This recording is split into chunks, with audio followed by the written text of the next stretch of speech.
Good morning, boys and girls of the internet. How's everybody doing today?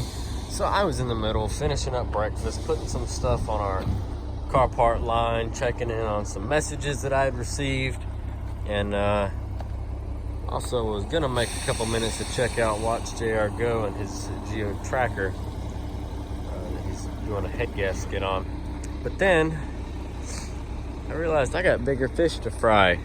The auction bought Kia Optima showed up, so we're gonna look at it real quick and do a damage assessment. So, back of the car looks pretty straight. The sides of the car look pretty good, and as you can see, front end took most of this hit.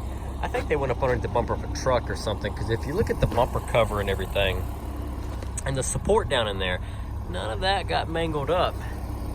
Just the upper radiator support, which means stuff like this is usually fixable. So I'm gonna set my clipboard and stuff down. Here's my key.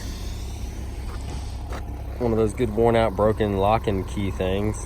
Yeah, that's close enough. As you can tell by the window, it's got 115,000 miles. This is the GLI or GDI. That's what it is. See this upper radiator support, how it's bent? Kinked up.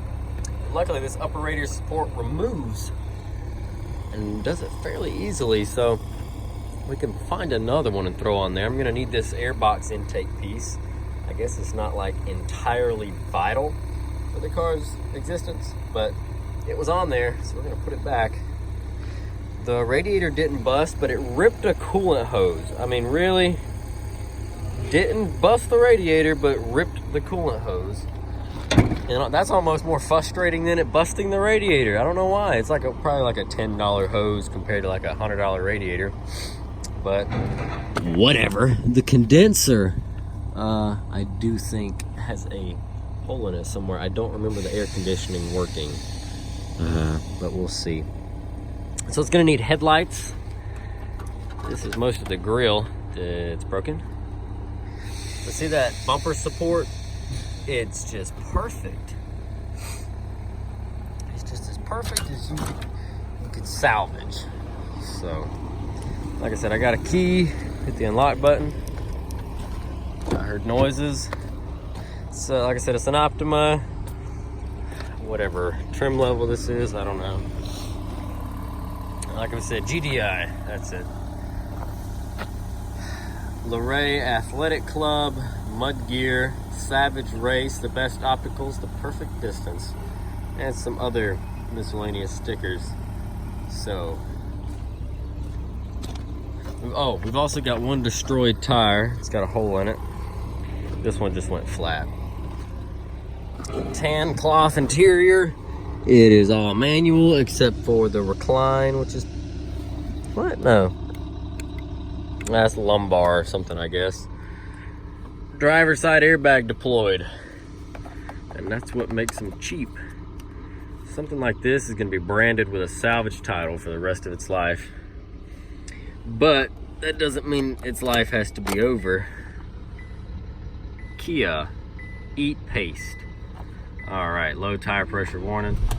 Oh, and away she goes. Yeah, 115,034 miles on it. Pretty standard. I like the gauges in these cars. That's about all I really like. Good bang for your buck car, I guess. Got a friend that really likes these. Get rid of that extra money. Like I said, I don't remember. Yeah, I didn't hear a compressor or anything.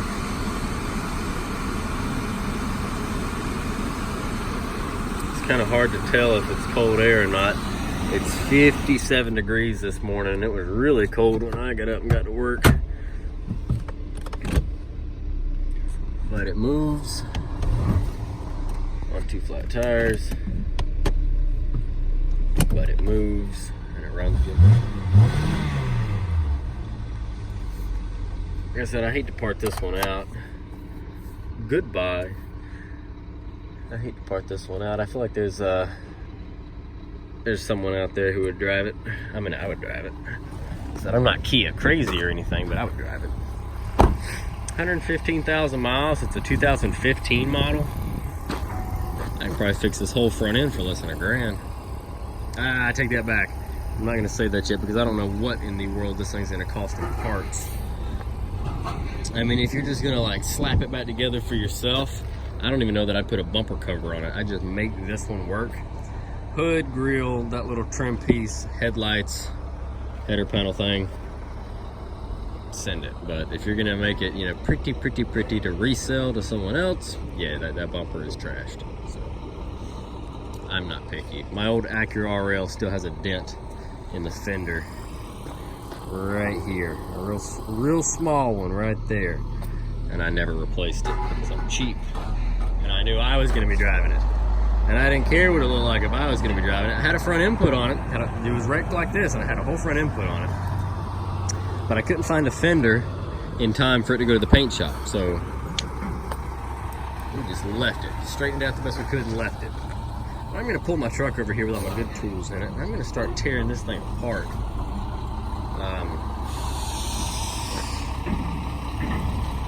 Start getting this emptied out and see if we can get down to the bare metal and see how rough it actually looks up underneath there. But anyway, this is what you get from the auction. And a car like this, in case you're wondering, when it sells, like I said, keys, it's got a title and it's operable. Even though it's wrecked, it's still considered operable to an extent. Something like this is going to run you, based on your location and stuff like that, around here, this brought like I think 900, maybe $1,000, something like that. I'm not sure. No, I'm getting them mixed up. No, I'm sorry. Oh, the Nissan, I think it was the Altima. Yeah, the Altima was like $900 or $1,000. This was well over. I'm thinking about it. I don't remember exactly what it did cost. But the Altima was the other one. The Altima was the cheaper one. But anyway, I'll figure it out. I'm going to get started tearing the front end off this thing. I just thought I'd share for a minute. But anyway, thanks for watching, folks. We'll catch you in the next one, or maybe do an update on this. I don't know. We'll just see how it goes.